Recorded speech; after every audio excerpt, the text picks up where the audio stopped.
दोस्तों, स्वागत है आपका आज के मुख्य समाचारों में। जी हाँ दोस्तों, आपको यहाँ पर देखने को मिलेंगी सुबह से लेकर शाम तक की तमाम बड़ी खबरें मुख्य समाचार ब्रेकिंग न्यूज अपडेट्स के रूप में। तो चलिए दोस्तों, जान लेते हैं आज की पहली बड़ी खबर। टैरिफ के बाद भारत और अमेरिका के बीच में पहली डील हुई। जरूरत की 10% गैस अमेरिका से खरीदेगा भारत। घरेलू सिलेंडर की कीमतें कम हो सकती हैं। जी हाँ दोस्तों, टैरिफ विवाद के बीच भारत और अमेरिका ने पहली बार डील साइन की है। इस डील के तहत भारत अमेरिका से करीब 2.2 मिलियन टन एलपीजी खरीदेगा। यह भारत की सालाना जरूरत का 10% है। यह डील केवल 1 साल यानी कि 2026 के लिए है। वहीं दोस्तों, ये डील भारत की सरकारी तेल कंपनियों Indian oil corporation IOCL, Bharat petroleum corporation BPCL और हिंदुस्तान पेट्रोलियम कॉरपोरेशन HPCL ने अमेरिकी एनर्जी सप्लायर्स चेमरान, फिलिप्स 66 और टोटल एनर्जीज ट्रेडिंग के साथ की है। इसके बाद दोस्तों, अब कयास लगाए जा रहे हैं कि घरेलू एलपीजी सिलेंडर की कीमतें भी कम हो सकती है। वैसे दोस्तों, कमेंट करके बताइए, क्या सरकार को एलपीजी सिलेंडरों की कीमतों को कम करना चाहिए या नहीं। चलिए जान लेते हैं अगली खबर। महबूबा मुफ्ती बोली, कश्मीर की परेशानी लाल किले के सामने गूंजी। सरकार का वादा था जम्मू कश्मीर सुरक्षित होगा, दिल्ली ही खतरे में आ गई। दरअसल दोस्तों, PDP चीफ और जम्मू कश्मीर की पूर्व CM महबूबा मुफ्ती ने केंद्र सरकार पर आरोप लगाया कि 10 नवंबर को लाल किले पर जो विस्फोट हुआ देश भर में बढ़ती असुरक्षा की भावना और जम्मू कश्मीर में केंद्र की नीतियों की विफलता को दिखाता है। महबूबा मुफ्ती ने कहा कि आपने दुनिया को बताया कि कश्मीर में सब कुछ ठीक है, लेकिन कश्मीर की परेशानी लाल किले के सामने गूंज रही है। आपने जम्मू कश्मीर को सुरक्षित बनाने का वादा किया था, लेकिन उसे पूरा करने के बजाय आपकी नीतियों ने दिल्ली को ही असुरक्षित बना दिया। दिल्ली में लाल किला मेट्रो स्टेशन के पास 10 नवंबर की शाम कार में ब्लास्ट हुआ था। चलिए दोस्तों, जान लेते हैं अगली खबर। तेजस्वी यादव ही होंगे नेता प्रतिपक्ष। RJD की समीक्षा बैठक में लालू यादव का बड़ा फैसला। रोहिणी के आरोपों के बाद भी नहीं हुआ बदलाव।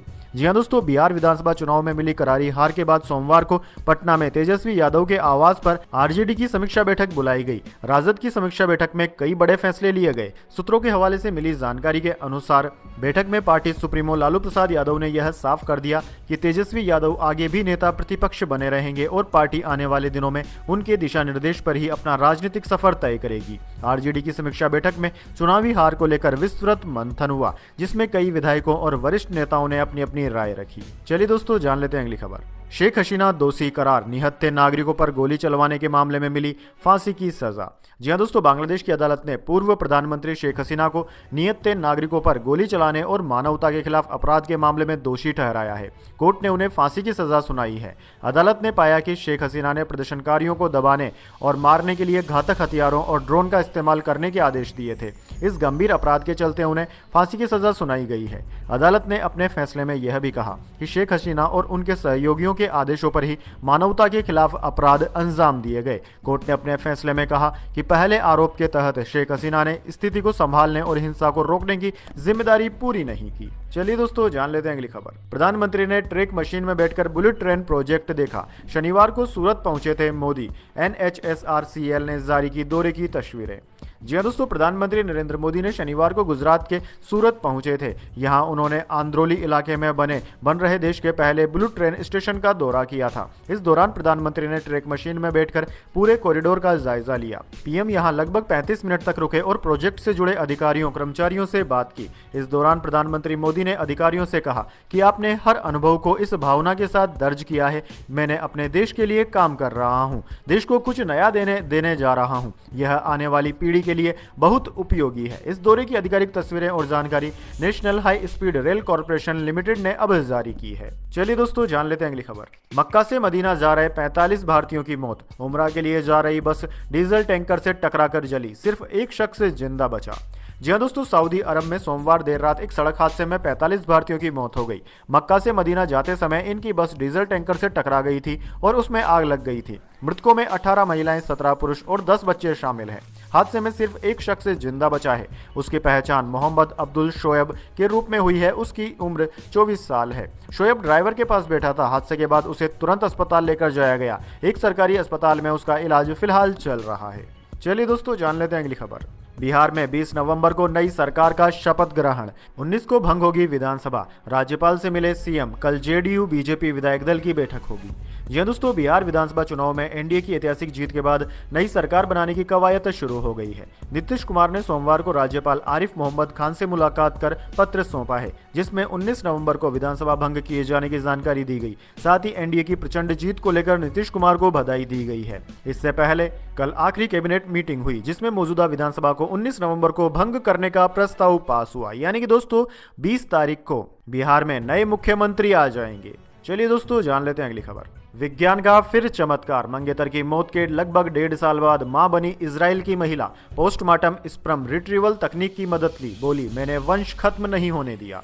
जी हाँ दोस्तों, इजराइल में एक महिला ने अपने पार्टनर की मौत के लगभग 1.5 साल के बाद उसके इस बच्चे को जन्म दिया। इसके लिए उसने पोस्टमार्टम स्पर्म रिट्रीवल यानी कि पीएसआर तकनीक की मदद ली। 35 साल की डॉक्टर हदास लेवी ने 11 जून 2025 को एक बेटे को जन्म दिया। उसके पार्टनर और बच्चे के पिता कैप्टन नेथनेल सिल्बर्ग की 18 दिसंबर 2023 को गाजा में मौत हो गई थी। लेवी ने बताया कि जब उन्हें अपने मंगेतर की मौत की खबर मिली तो उनका पहला ख्याल यह था कि यह सच नहीं हो सकता, और दूसरा था कि मैं उसका बच्चा चाहती हूँ। लेवी का कहना है कि अब मैं सुबह उठकर खुशी महसूस कर सकती हूँ। यह बच्चा दुश्मन को जवाब है। मैंने अपने परिवार की शाखा को टूटने नहीं दिया। चलिए दोस्तों जान लेते हैं अगली खबर। फर्जी पैन कार्ड केस में बड़ा झटका, आजम खान और बेटे अब्दुल्ला को 7-7 साल की सजा, 2 महीने बाद फिर जाएंगे जेल। जी हाँ दोस्तों, रामपुर की स्थानीय अदालत ने समाजवादी पार्टी के वरिष्ठ नेता आजम खान और उनके बेटे अब्दुल्ला आजम को फर्जी पैन कार्ड मामले में 7-7 साल की सजा सुनाई है। दोनों को अदालत ने आज ही दोषी करार दिया। इस फैसले के बाद चर्चाओं का दौर तेज हो गया है, क्योंकि आजम खान अभी 2 महीने पहले 23 सितंबर को ही सीतापुर जेल से रिहा हुए थे। अदालत का यह कठोर निर्णय उनके राजनीतिक और कानूनी सफर में एक और बड़ा मोड़ माना जा रहा है। दरअसल दोस्तों यह मामला वर्ष 2019 का है, जब रामपुर के मौजूदा विधायक आकाश सक्सेना ने सिविल लाइंस थाने में अब्दुल्ला आजम के खिलाफ शिकायत दर्ज कराई थी। चलिए दोस्तों जान लेते हैं अगली खबर। आर्मी चीफ बोले ऑपरेशन सिंदूर 88 घंटे का ट्रेलर था, पाकिस्तान फिर मौका देगा तो जवाब और कड़ा होगा, आतंक फैलाने वालों पर सख्त कार्यवाही जरूरी। जी हाँ दोस्तों, army chief general Upendra Dwivedi ने सोमवार को ऑपरेशन सिंदूर को लेकर कहा कि फिल्म तो शुरू भी नहीं हुई है, बस 88 घंटे का ट्रेलर दिखा था। अगर पाकिस्तान फिर मौका देता है तो हम उन्हें बताने में पीछे नहीं हटेंगे कि जिम्मेदार देश पड़ोसियों से कैसे पेश आते हैं। वहीं दोस्तों आर्मी चीफ दिल्ली में चाणक्य डिफेंस डायलॉग के उद्घाटन कार्यक्रम में बोल रहे थे। इस दौरान उन्होंने कहा कि भारत प्रगति की बात करता है, इसलिए तो लोग आतंक फैलाते हैं, उन्हें रोकने के लिए सख्त कदम जरूरी है। चलिए दोस्तों जान लेते हैं अगली खबर। सोना 1870 रुपए गिरा, कीमत 1.23 लाख रुपए प्रति 10 ग्राम। इस साल दाम 46,762 रुपए बढ़े। चांदी का दाम 4,434 रुपए कम हुआ और अब चांदी 1.55 लाख रुपए प्रति किलोग्राम पर बिक रही।